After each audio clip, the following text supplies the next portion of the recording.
From Hollywood, it's time now for... Johnny Dollar. Sergeant Reynosa, Johnny. Oh, I was just going to call you. Has he talked yet? Pete Steimer is dead. When? A few minutes ago. He almost regained consciousness for a few seconds, and that was all. There's no chance to question him. It's too bad.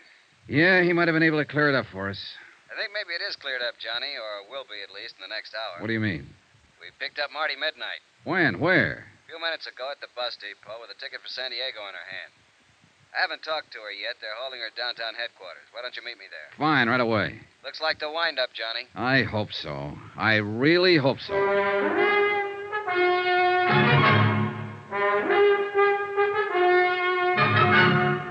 Tonight and every weekday night, Bob Bailey in the transcribed adventures of the man with the action-packed expense account, America's fabulous freelance insurance investigator. Yours truly, Johnny Dollar.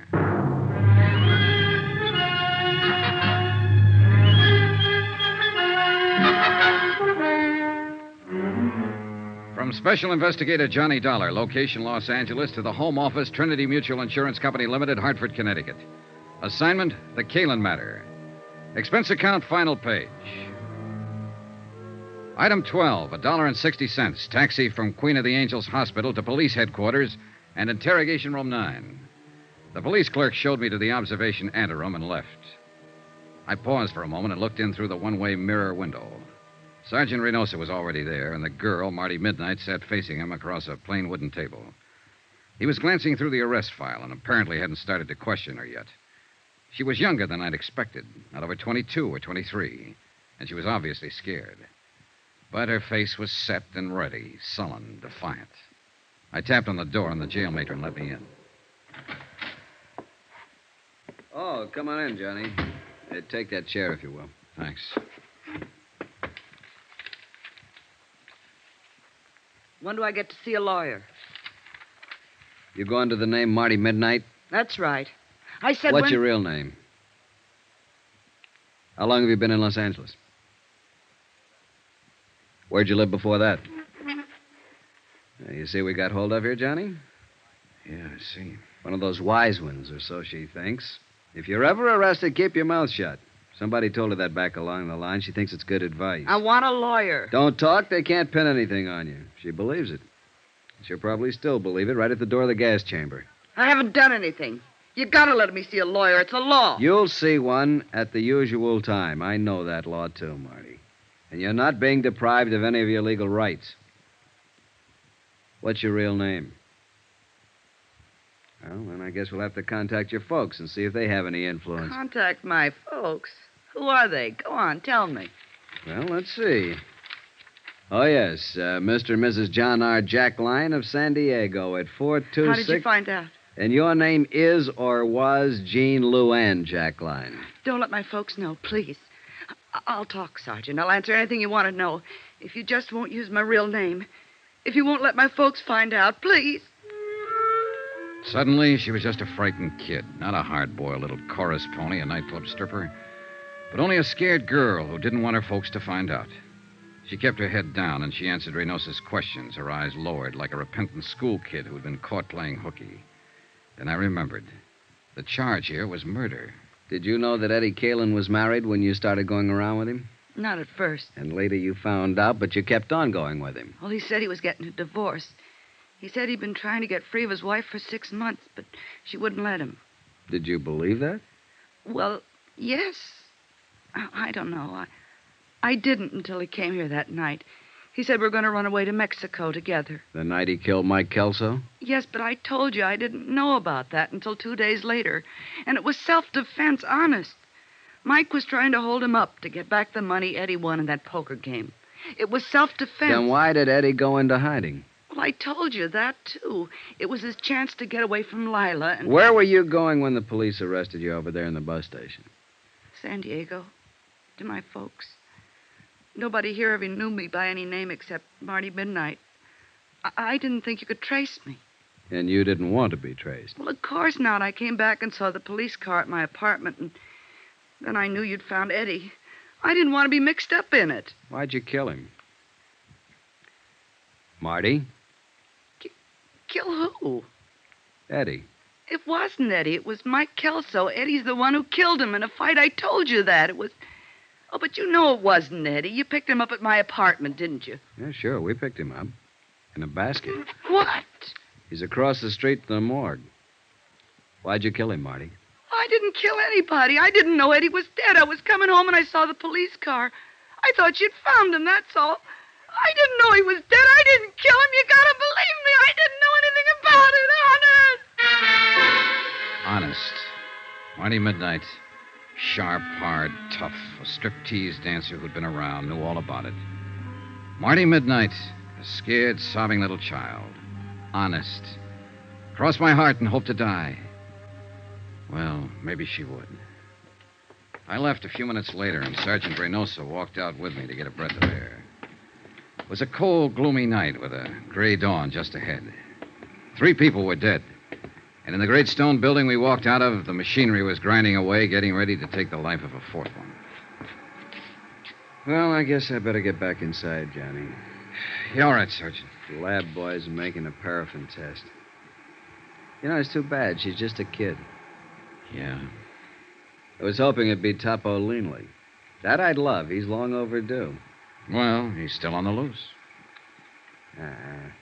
It's a kid up there. You know it, and I know it. And anything else is just wishful thinking. That witness saw her leave, saw her wipe off the gun, throw it back into the apartment. Yeah, I know. Well... Where'll you be, Johnny? The hotel? Oh, not for a while. I'm going to stop by Lila Caylin's. At this time of night? Oh, she'll be waiting up. I promised her I'd see her and tell her what happened. She's, taken quite a beating out of this mess. Why do they do it, Johnny? Why do dames fall for a guy like Eddie Caylin? Philosophy? At this time of morning? I'll see you later. Expense account, item 13, $2.80. Taxi fare to the Argus Terrace Apartments to talk to the widow and beneficiary, Lila Caylin. Oh, Johnny, come on in. Thanks, Lila.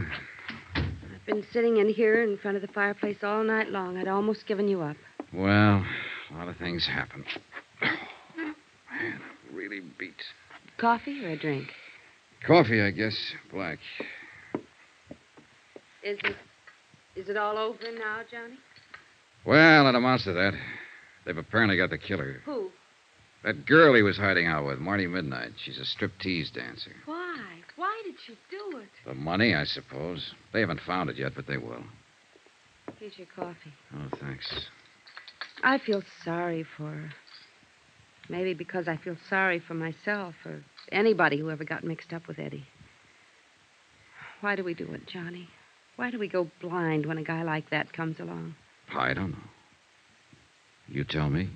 I wish I knew. Maybe a girl I met yesterday evening had it tagged. She said she knew Eddie was always lying. But he made it sound so exciting. He did. I had 4 years of it. Never knowing when he'd walk out and not come back. Never knowing who he was with. Knowing only one thing for sure. That he was lying to me every hour of the day. Now that it's over, I wonder why I went through with it. But he did make it sound exciting. Well, the best thing you can do, Lila, as soon as it's cleared up. Who can that be?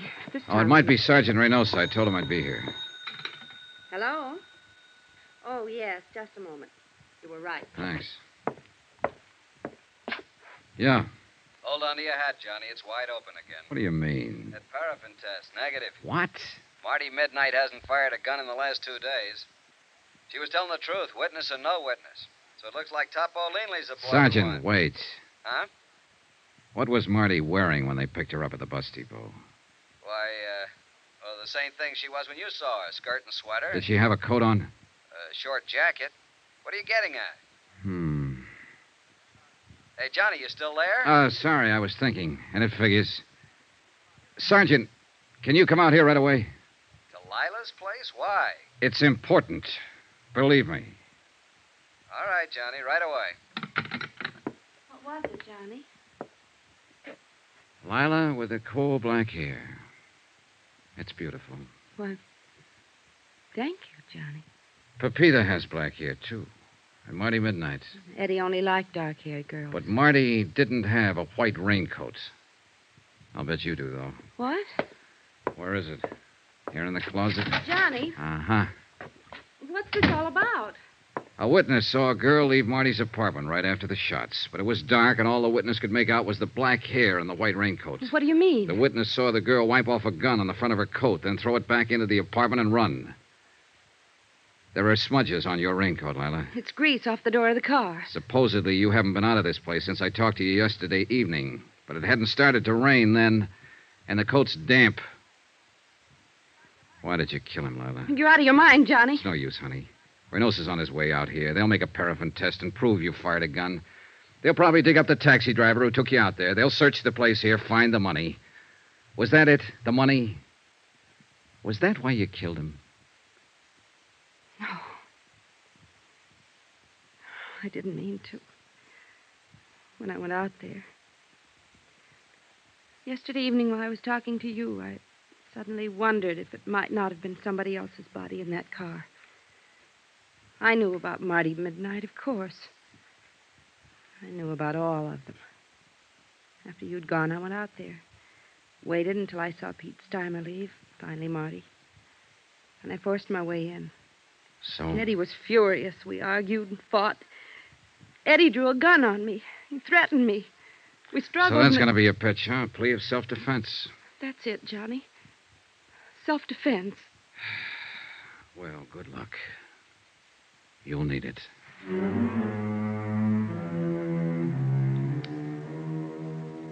Expense account item 13, $263.35. Incidentals, etc., in Los Angeles and plane fare back to Hartford.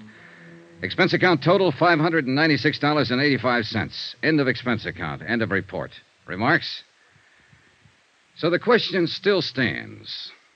Why do they do it? Why do girls go blind when the Eddie Caylins walk in? You might ask a stripteaser down in San Diego. But don't look for her under the name of Marty Midnight. She's Jean Luann Jackline now, a quiet kid. Lives at home with her folks. Yours truly, Johnny Dollar.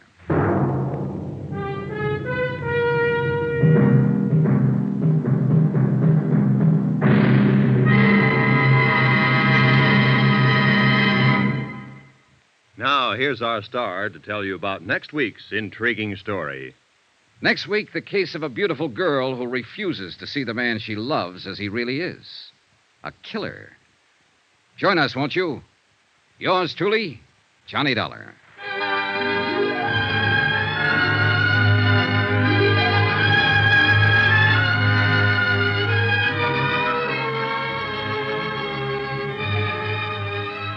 Yours truly, Johnny Dollar, starring Bob Bailey, is transcribed in Hollywood. Written by Les Crutchfield, it is produced and directed by Jack Johnstone. Heard in this week's cast were Virginia Gregg, Lucille Meredith, Alma Lawton, Gloria Blondell, Howard McNear, Harry Bartell, Peter Leeds, and Byron Kane. Musical supervision by Amerigo Marino. Be sure to join us on Monday night, same time and station, for another exciting story of Yours truly, Johnny Dollar. This is Roy Rowan speaking.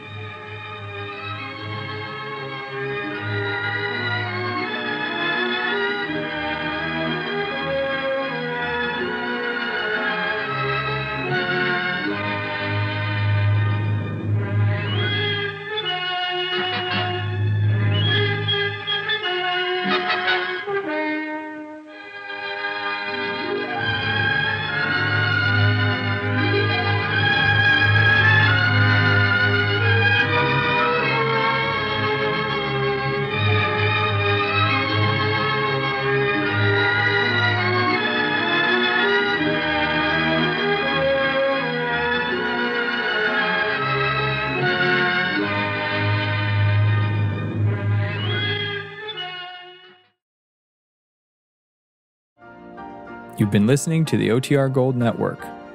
Find more classic radio at otrgold.com.